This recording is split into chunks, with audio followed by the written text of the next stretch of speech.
we're back. I'm going to introduce you to... Go Yankees, man. Go Yankees. We're going to get a Subway Series. Introduce you to my friend who joined us here, Anthony Scaramucci. He probably needs no introduction. Anthony was gracious enough to be able to come here. Yeah. All right. Thank you.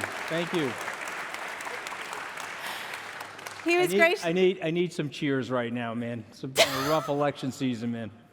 Been very rough. You know what I'm talking about, right? Yeah, brutal. Some of you might, from outside the U.S. might not know that the election season that he's talking about is our fun election in the United States, which Anthony has been actively involved in, and we'll get there. But I wanted to, Anthony is someone who's really shown that transformation coming from Wall Street into crypto. And so I'm going to start by just talking a little bit about your background, because I don't know that everyone really knows like how you made that shift and where you were before. So where'd you start? All right, so I'll give 30 quick seconds on my background. So I grew up in a blue-collar family. My dad was a crane operator, went to a public high school, and then I went to Tufts University in Boston. Then I went to Harvard Law School. I was there with Barack Obama. He became president of the United States. I'm the underachiever in the class. I'm talking to you people. Okay, what can I tell you, right?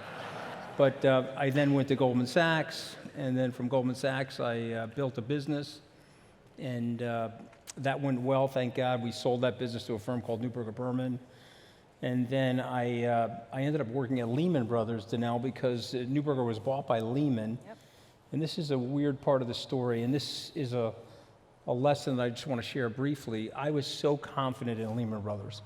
I was leaving Lehman Brothers to start SkyBridge, and I had a ton of equity in Lehman Brothers, and I went to Dick Fold, who was the CEO. I said, please, I want to keep every share. Stock's at 40. I think you guys are going to go to 300. I want to keep every share. And they forced me to sell because I was going to work for a competitor. And I was flushed out of the stock at 40. The stock went to 89. I was like stabbing my eyeball out with like a butter knife over that. And then it went to zero. Yeah, those of you who are outside the U.S. might not know what happened with Lehman. The largest bankruptcy in U.S. history. And so why am I bringing this up? Because it's not the things that we think we know and the things that we're worried about that get us in trouble. It's the things that we think with absolute certainty and great confidence that we're 100% right on, that we're actually wrong on. And so it's the thing you think you know that you actually don't know that can sometimes really tag you. But I got lucky there, sold that stock, started SkyBridge. It'll be 20 years old in March. Gosh, 20 years old. I've been You're like 40 years old. No, I'm 60, man. I'm 60. This is Latin American dictator brown if you need a colorist, okay? I know. I was using Cuban leader black. It looked like shit on television, so I had to lighten it up a little bit. But you know, I'm 60. Listen, it's been a great career, but I had no money as a kid. I never went to a country club, never hit a golf ball, never swung a tennis racket. So the way to meet people was through politics. And so I wrote my first check to Rudy Giuliani. I mean, he lost his mind, but I mean, back then he was fine. I wrote Rudy Giuliani was the mayor of New York City. Yeah, he was the mayor of New York. I wrote a check to him. He won. And that was like the best thing that happened in my career because I was working alongside of him. And that is hilarious that the best thing that happened to your career is Rudy Giuliani. It was because I met so many people through him. I then worked for Dole, George W., Mitt Romney, a whole series of different people. And then, unfortunately, I went to go work for Donald Trump, which was arguably the stupidest thing I've done. I know you guys like him because he's pro-crypto, but it's really not pro-crypto. He's very transactional, but we can talk about that. But I spent 11 days in the White House. Some people say 10. That hurts my feelings. Don't say 10, because why jip me out of that last day? I mean, I got fired on that last day. It was a big day, okay? So, but on a Wednesday, and I know it was a Wednesday because I was only there for one Wednesday, so of course I know it was a Wednesday. And I was in the Roosevelt room, which is right off of the Oval Office, and Stephen Mnuchin, who was the Treasury Secretary, was having a meeting. He asked me to join the meeting, and it was two Fed officials, Denelle, that were writing a white paper on the digitization of the US dollar. And I have to confess to everybody here, I learned about Bitcoin in like 2011 and 12, didn't understand it. I learned about it from the Winklevosses in 2014, did not understand it. But on that Wednesday in the White House, when the Fed, these two Fed officials were talking about the potential digitization of the US dollar, and I said, wait, you mean over the blockchain? He said, yeah, like Bitcoin, like Bitcoin? And I said, okay, I've obviously missed the boat on this. I've got to make a course correction. I have to learn more about the blockchain and digital assets. I think I got fired 5 days later, and then I went back to SkyBridge. One of the greatest things about getting fired like that, if you own your own company, you just go right back to your own company. You know, what are you going to do, right? So I went back to my own company, and I bought the URL skybridgebitcoin.com, did a ton of research, and then we started making some Bitcoin investments. Now we own Ethereum, Solana, have a couple others like Avalanche and so forth. And remarkably, about a third of our assets are now in digital assets. And of course, we do conference business, which you've been great. Very grateful for you to attending some of our conferences. And so that's probably longer than you wanted, but that's the story. Well, it's a great transition to understand, like as you got into, because now SkyBridge spends a lot of time and energy on the digital asset space. Definitely. And when you think about like your journey there, I know that some of it was the technology, but also like where do you see this going and why were you so focused on making that happen? So again, I just want everybody to think about this for a second. If for the 5,000 years that we've sort of been transacting with each other, we've always had a third party in the mix. We don't like and we don't trust each other. We just have to accept that as a group of human beings. If I'm going to buy your house, you're going to wait for your third party corresponding bank to know that my wire reached your account before you give me the deed to your house. And so we spend $7 trillion on this activity around the world, whether it's credit cards, bank wire fees, all different types of things that are going on. And the notion that you could do this without that third party is extraordinarily transformative for the world. This is why you guys have such a successful long-term footprint for what you're doing. And so when I really started to understand that, I also understood, because I'm an entrepreneur, that David, which is this industry, would be up against Goliath. David would be up against the, different lobbyists, banking association. The credit card companies certainly don't want to give up their 3% fees every time you go to a restaurant. And so we would be in a struggle. There would be a pull to get this technology out there. But I want to leave you with this thought. And this is 1985. I'll take you back to 1985. I was a student here at the London School of Economics, and to call my parents, I have an Italian mother. I don't know if anybody has an Italian mother out there. Denelle, I think you're Italian. do. If you have an Italian mother, you got to call her like once a week. Oh, I do once a day. Well, once a day now, but back then there was no access to phones, right? So I went to the post office. I got a phone card. I had to go to AT&T's phone booths here in the center of the city. It was in Piccadilly Square. And to call my mom for 5 minutes, it was $15 US. This is $1985, okay, so I don't know, maybe $80 or $90 a day.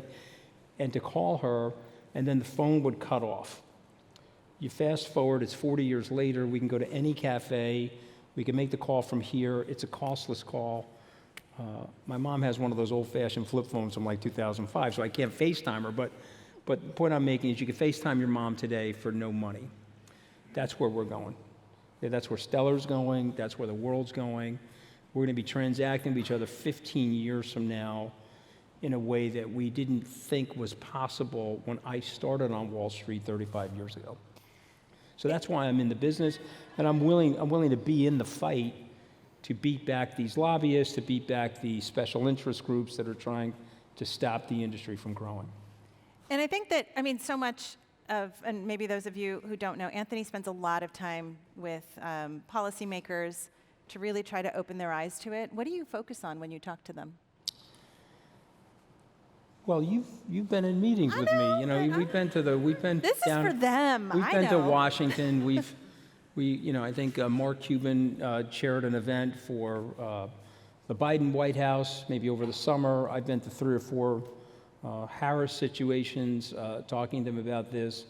And what I would say to them is the same thing I'm saying to you, is in the United States, we have overly politicized everything. So we have a right approach and we have a left approach on everything now. And what I've said to people is, as opposed to being hard right or hard left, let's go right or wrong. Let's depoliticize the regulatory process. Let's look at what's good for the United States long term, what's in the interest of the world long term, and how do we maintain the mantle of financial services leadership for the United States. And that's to embrace this technology and to embrace this. It's not going to hurt the United States. And I'll give you an example. I'll be at the Tether event in Lugano at the end of the month. Tether now has more treasury reserves than Germany and Japan. Does everybody know that? I'm sure you know that. And I just want you to think about the notion, if we can get a stable coin legislation, if we can get a digital dollar appropriately regulated in the United States, how great that would be actually for the US dollar. Okay, now I know this is international community. I'm just saying if the dollar is going to maintain its reserve currency status, when I'm talking to Washington-based regulators, you need to come up with a bipartisan stablecoin legislation that isn't left or right, but it's based on right or wrong. And it's resonating. And so I think you know this, it's resonating.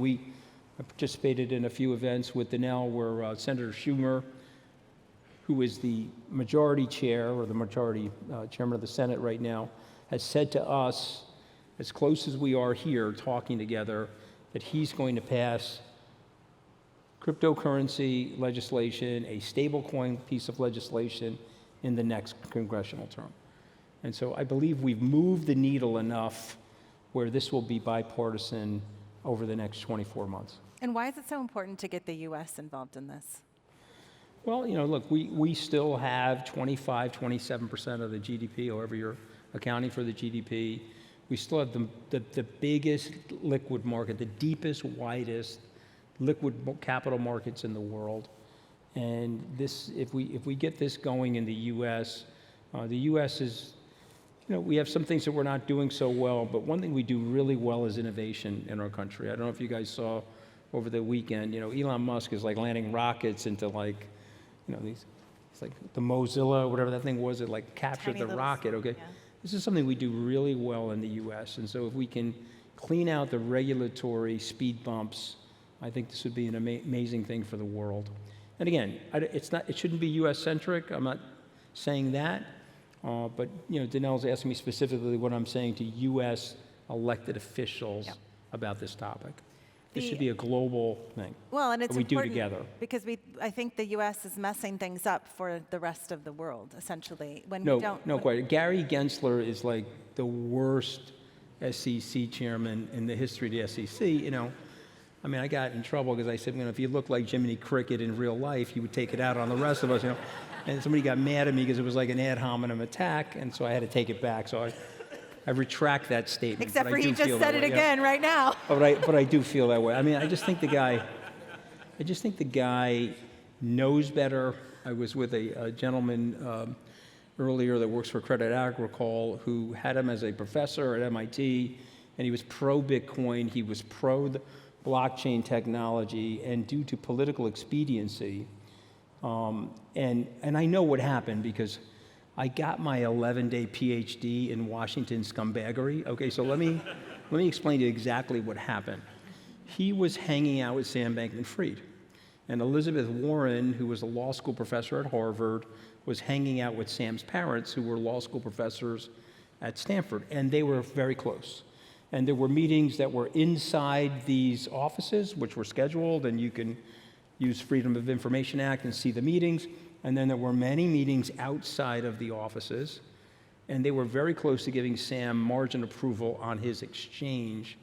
And about 5 or 6 weeks prior to getting that approval, Sam blew up, and he's now spending 25 years in jail for fraud. And in order to eclipse that activity, they went super, super hard at the industry, right? It's like Caesar's wife. I've got to have clean hands. I can't look like I'm part of the murder. And so I'm going to go super hard at the industry for absolutely no reason. He knew better. He knows that this is an important industry for the United States, but they did this for their own personal political survival. And I got to tell you, I absolutely hate politicians like that. And that's what happened in the United States. And so we got to move past him and her to a better regulatory horizon for our industry. But that's what happened. So I am going to, if you guys want to scan the code and submit questions, I'm happy to take those. Bitcoin ETFs. What's going to happen? You see more of this? Yeah, well, listen, I applied for a Bitcoin ETF in late 2020 and was rejected in 2021. If you looked at our application, it was identical to BlackRock's application, it was identical to Fidelity's application, but they were just ad hoc rejecting these things. And I want to say this because I want people to hear this, because things happen in life that shouldn't happen, but then they also have benefits to you. So when the futures ETF was approved in November of 2021, we got long a lot of Bitcoin because if you read the administrative law in the US, you can't be arbitrary and capricious with the regulation as an administrator. So therefore, the Bitcoin spot ETF should have been approved in 3 months. November 21, we were expecting a March 22 approval. He rejected everybody's applications, and that actually helped our industry. As much as I dislike him, let me explain why that helped our industry, because it exposed a tremendous amount of leverage in the industry and tremendous fraud, FTX and others, 3 Arrows, et cetera. And it blew out lots of bad actors in the industry. He had to get sued. He lost the court case. That's still a great thing about the US, a fairly impartial, not perfect, judicial system. So these ETFs are now in place, and they will drive growth over the next 5 years. I've been on Wall Street for 35 years. Wall Street is a selling machine. They're gearing up. You can go to BlackRock's website and look at their 30-page PowerPoint presentation that they're marketing all over the world. And over the next 6 to 12 months, they have the largest ETF launch in their history. And over the next 24 months, you're going to see billions of dollars flow into these ETFs, which will be very, very good for the industry and very good for Stellar and other blockchain products in the industry.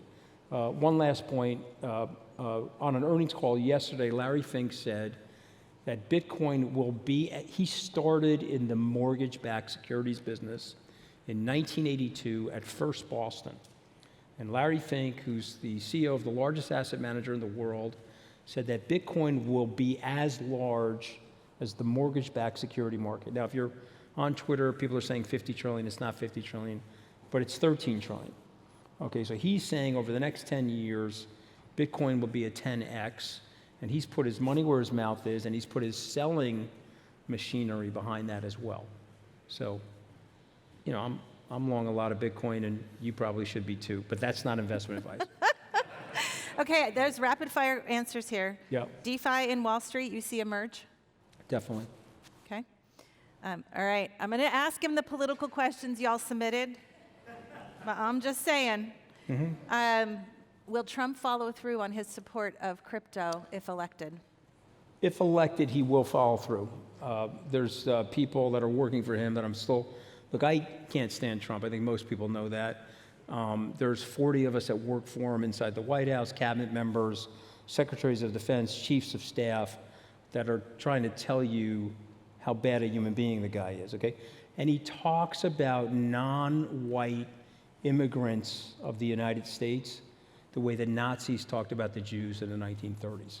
And if you don't believe me, just listen to the tapes, okay? And so that's not for me, and maybe it's for you because you like crypto, but it's not for me because that's not what the United States represents to the rest of the world, okay? And so I'm just telling you, just remember that. Listen to the way he's talking about people. He's dehumanizing them in front of you. It's not something that Americans should really tolerate. That's my opinion. But the question is about crypto. I know the team. Remember, I was on his transition team in 2016. I know the guys that went into the SEC. I know the guys that went into the Treasury. I know a lot of those guys are still working with Trump. They will follow through on that. But I don't think Harris will be bad for crypto. That was the next question. She's not going to be bad for Harris's crypto. stance on crypto? So she's opening up. She put out a tweet yesterday. She's very concerned about the African-American male vote in the U.S. It turns out that 20% of the African-American males in the U.S. own crypto. And she put out a statement yesterday that she wants America to lead in blockchain, and she wants to make sure that these assets are protected. She's not going to go any further than that because she has a fractious coalition that she's trying to bring to the finish line on November the 5th. And I will be campaigning with her on October 20th. I'll be in Pennsylvania with her on Sunday. And, we're going to try to push it right through the tape and see if she can win. But it's going to be a very, very close election, which I say with great sadness because of the type of person that this guy is and what he actually represents to the world and the reflection of what he represents as an American to the world. Okay, my life story, and they told my grandmother 100 years ago to go back to the country she originally came from. That's American nativism. It's a form of racism. And my life story and the aspirational life that I've had in America doesn't happen without an accepting America, America for all people. And like Dr. King said, judging each other by the content of our character, not our skin color. And so for me, I want to live in an aspirational America. And we've got problems, certainly, but we can fix these problems. We can't fix these problems with this type of nonsense and this type of rhetoric. Okay, we got 4 minutes to go. Let's keep going. I think it's just really important to understand that whether it's a Harris or Trump, we're going to be okay on crypto. No question. I'm confident And, of that. Larry Fink said that yesterday, too. He said it's not going to matter who the president is. This is on a roll. Yeah, I think that's important. What is your opinion on the New York bit license, to the extent you have one? Sucks. I mean, it's a terrible legislation. It's completely onerous. It's completely unnecessary. Kathy Hochul's been a disaster as governor. My friend Andrew Cuomo, I think, has now had a political comeuppance as a result of what happened to him. He's likely going to run for mayor, and I think we need to fix that. And so I think we're in a position where we're going to move past some of the politicization of this regulation. But that thing costs like $4 or $5 million to get, and it's ridiculous. Yep. Wow, 30% of your digital assets into digital assets. Yeah. How did this new class of assets change your everyday investment behavior?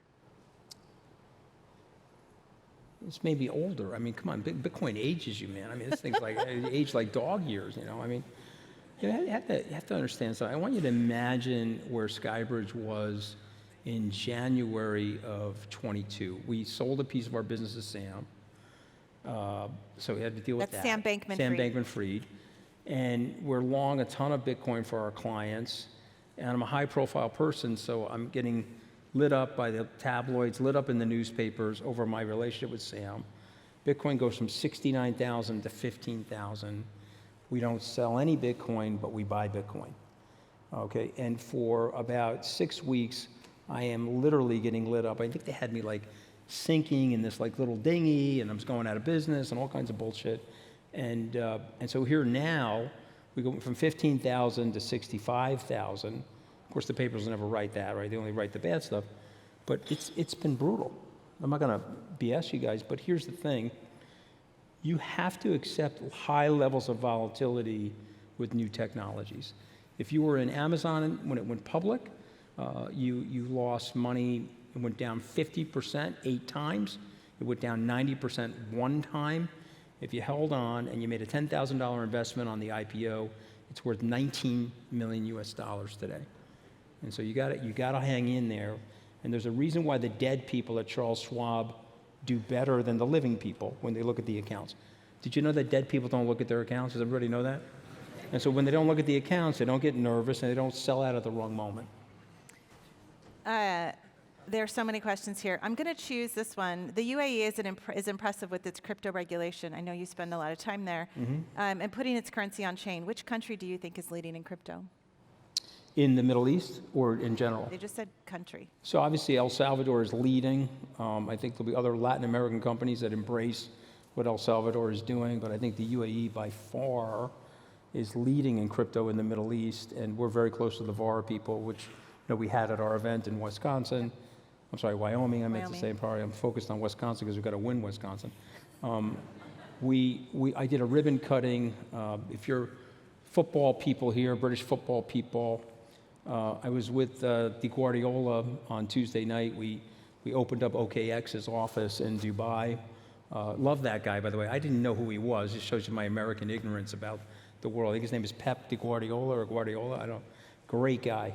May you have his success and have his level of earthiness and his level of warmth. I mean, I really love that guy. This makes me mad, but I'm going to ask the question. Yeah. What is the thing you would do if you were Stellar's CEO? WTF? I know the answer to that question. I am a phenomenal delegator, and I would give Denelle Dixon the fucking guys. Here, baby, you take the entire thing and go figure it out. All right, I'm going to the beach. I'm going to go do my podcast with Catty K. Okay. Well, there's so many more questions, but we're out of time. But I want you to tell everybody, what the hell are you doing tonight? So I have this, it's sort of weird. I mean, there's a gentleman by the name of Gary Lineker. If you live here in the UK, he's a very high-profile ex-footballer. He has a company called Goal Hanger. They've got 9 podcasts. One of them is called The Rest is Politics with Alistair Campbell and Rory Stewart. About 6 months ago, they invited me and a BBC journalist by the name of Catty K to do a podcast for them called The Rest is Politics US. And so we are on tour. I've been in Manchester, Glasgow. I was in Cardiff last night in Wales. And tonight we have 13,500 people going to the O2 Arena to talk about politics. So I'm glad, and I appreciate you giving me the opportunity to speak to everybody. Don't sell your coins, okay? That's my last message before I walk out of here. Do not Thank you so much, Anthony. Denelle, thank you. Appreciate it. Thank you. Great to be with you. Thank you, guys.